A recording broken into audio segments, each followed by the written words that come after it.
Why, when I go to Speedrun.com, does Subway Surfers have the highest number of total players? It's not even close. I bet most of you probably would have never guessed that. Let's talk about it.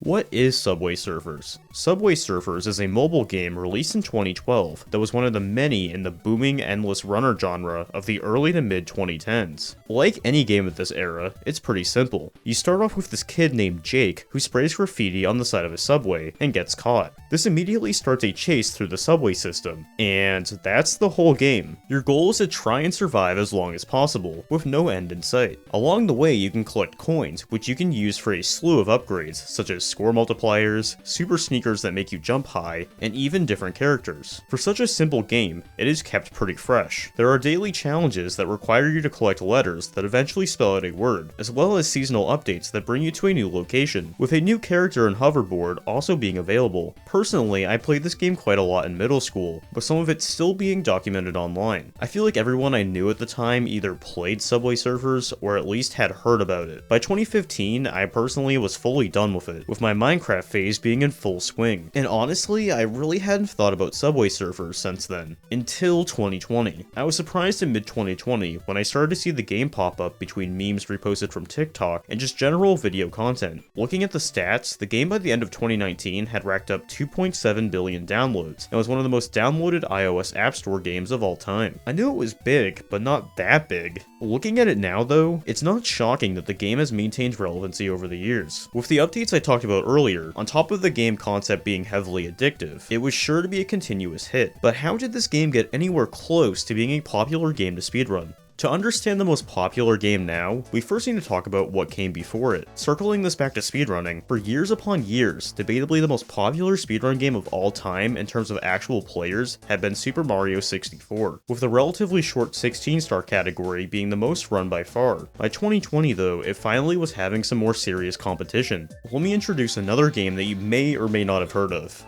Minecraft. Assuming you were breathing in one way or another in the early 2010s, you were required to know about Minecraft. You didn't even need to play or know anything about the game. Besides the simple game, there was a huge coding and modding community, piles of toys, and even a dedicated yearly convention dubbed Minecon. Heck, there were even many individual attempts at emulating this convention, with a few notable ones being complete horror shows and scams. Getting back to the actual game, Minecraft's sandbox structure opens it to being played in any specific way you want. You can take it easy and build a huge town in your single player world, or you can hop on a multiplayer server and play bite-sized mini-games to your heart's content. In regards to speedruns, it's the exact same situation. You could simply try to beat the game as fast as possible, all the way to trying to get through every single game advancement. The game as a whole has been in the conversation for quite a while. Its leaderboard was made very early into Speedrun.com's history, and had been featured at Games Done Quick as early as 2014 and 2015. It's no surprise that the game already had a speedrun community so early, since its overall community was taking the world by storm. Even the platform you're watching on right now was completely infatuated with Minecraft. It very much goes hand in hand with the rise of the Let's Play era and spawned tons of personalities and brands. Just looking at general searches, the game's mainstream popularity rapidly increased year by year until it reached an all-time high in 2013 and slowly sloped the other way in the following years. This isn't to say Minecraft lost its popularity, not even close. The game constantly has had millions of active players and constantly has been just as profitable. Microsoft didn't buy Mojang, Minecraft's parent company, for $2.5 billion for no reason. Continuous success doesn't equal mainstream popularity though. I wouldn't say Minecraft ever fell out of the mainstream, but I would argue that the game's peak correlates pretty well with overall search results. Look at any successful Minecraft YouTuber that thrives between 2010 and 2015. While some may have achieved success in some other ways, it doesn't take a rocket scientist to see the major drop off in views. Creators that once got millions of views with millions of subscribers were now getting at worst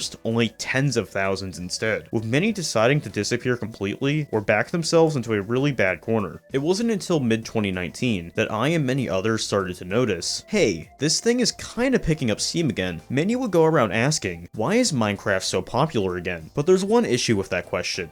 Minecraft was never not popular. Microsoft was still constantly reporting millions upon millions of players, and it's not like the bucket loads of communities fully died off. So what's the answer to this then? Minecraft always continued to stay mainstream to various degrees, but the reason, I think, for declines in overall searches and interest was because other games were taking a chunk of Minecraft's former spotlight. While Fortnite became the most dominant force in 2017, you could argue a handful of other games at different times also took a piece of Minecraft's front page market share. GTA 5's mini releases between 2013 and 2015, Destiny in 2014, Overwatch in 2016, I could keep going on and on. This will constantly continue with newer releases, no matter how long or short their popularity lasts for. A newer example I could throw out is Elden Ring in 2022. With Minecraft becoming one of the front centers of attention again, a whole new era of Minecraft content creators started to take social media platforms by storm. It probably also helped that Minecraft was old enough at this point that it became nostalgic for some older players, while also being kid-friendly enough to appease younger audiences. I could talk about the entire landscape, but here's one specific creator I need to talk about here: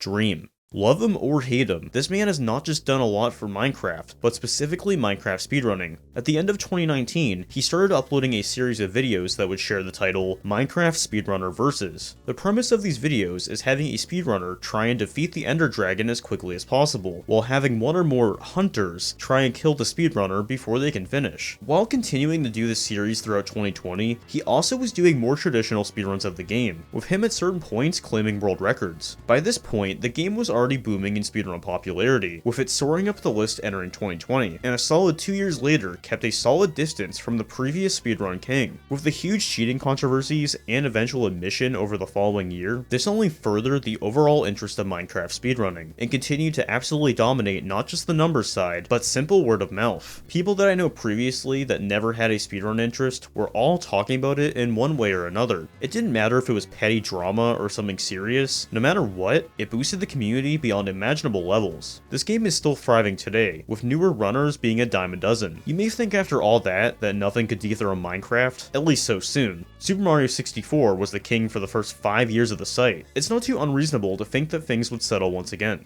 Year after year, speedrunning has grown in overall popularity, and entering 2020, it was about to see a boom never seen before. At the beginning of the year, things were already at an all-time high, but there was one thing that would accelerate it further: a worldwide lockdown. With a majority of the population stuck at home for quite a long time, the entire internet exploded like nothing seen before. Video conferencing, social media usage, and everything in between, including speedrunning. Speaking of social media, you want to know which platform had the biggest boost at the exact same time? TikTok. In such a short span of time, I feel like everything is persuaded by TikTok nowadays. Music, an entirely new wave of trends and influencers, and even speedrunning. How does TikTok have anything to do with today's topic? Well, taking even just a slight look at the platform, the hashtag Subway Surfers on its own has close to 30 billion views. If the overall stats I shared earlier didn't convince you, I think this view count alone can tell you that the game Subway Surfers is still very much relevant. That still doesn't answer the question though. How is Subway Surfers a top speedrun?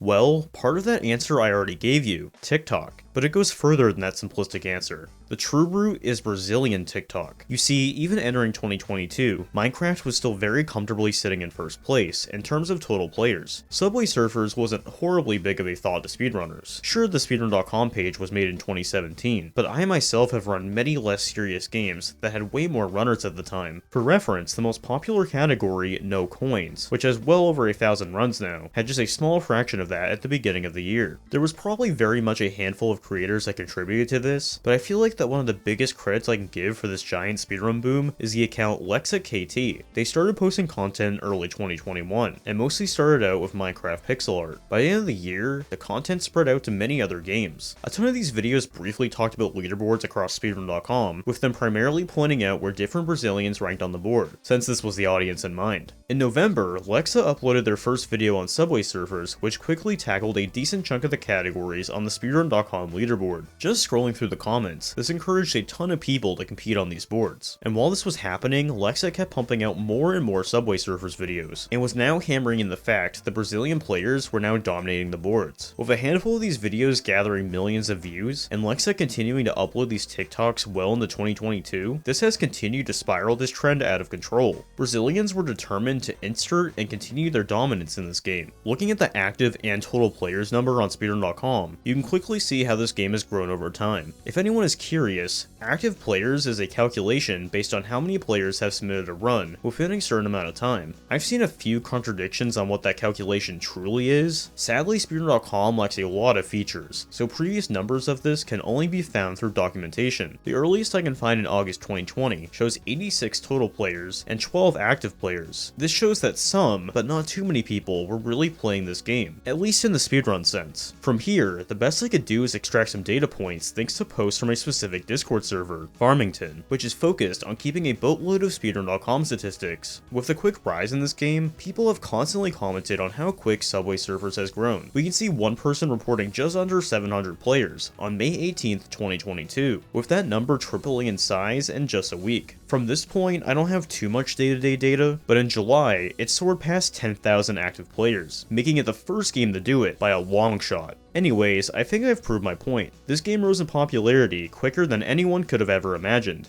With Subway Surfers having over 45,000 total players now, the influx of runs is mind-boggling. Even with 38 unique moderators verifying runs, it's still quite a lot. The amount of submissions got so ridiculous, in fact, that moderators implemented a priority queue system where you can have your run verified quicker by submitting it through a Google form. In fact, thanks to the Farmington Discord server I talked about earlier, we can see that the list of the top people of the most verified runs has grown extensively over just 4 months. Take a look at DHA, who moderates Subway Surfers. He alone has verified closer to 20,000 new runs, and Subway Surfers is very much to blame for that. On top of the gigantic number of new runners playing the game, that number is emphasized greater when factoring all the subcategories revolving what items and platforms can be used. It probably doesn't help that these moderators also have to deal with the fact that a huge portion of these runners are most likely younger children, who are not just spamming these runs, but also actively going around making forum posts. Needless to say, this game's popularity is not going anywhere. So what is the future for this game, and speedrunning's popularity as a whole? Well, I can say that while Subway Surfers is still very much active, its popularity is finally flatlining. Moderators are finally able to verify runs within a reasonable amount of time, and the active players total has gone from 10,000 down to the 5,000 to 6,000 range. It's safe to say that Brazilians specifically are more obsessed with this game than anyone else. Go to the recent runs tab right now and tell me how many of them are Brazilian. I bet you at least half of them are. It's so prevalent, in fact, that the entire game's leaderboard rules are both in English and Portuguese, not something you tend to see on the website. I should also say that it's not shocking to see something like this led by Brazilians. Brazilian speedrun communities as a whole have grown extensively over the past year, with a handful of games having a fleshed out community just in that separate bubble. I can tell you that firsthand as a Super Mario World speedrunner. On top of that, Subway Surfers was probably one of the most realistic games to popularize in this way. Just like I mentioned with Minecraft earlier, Subway Surfers has always been extremely popular, but it may have not always been the first game everyone talked about. Many mobile games have come and gone, such as Flappy Bird, but Subway Surfers has had true staying power. The game has already been one of the most popular games on both the Google and iOS app stores over the last decade, and with it being released on Windows now, it can be played on virtually any device now. So what kind of game may be next in line to take the throne down the road? Well, Subway Surfers isn't the only game to explode in speedrun popularity in recent times. It just simply did it the best. In fact, a very similar thing happened with the mobile game Poo.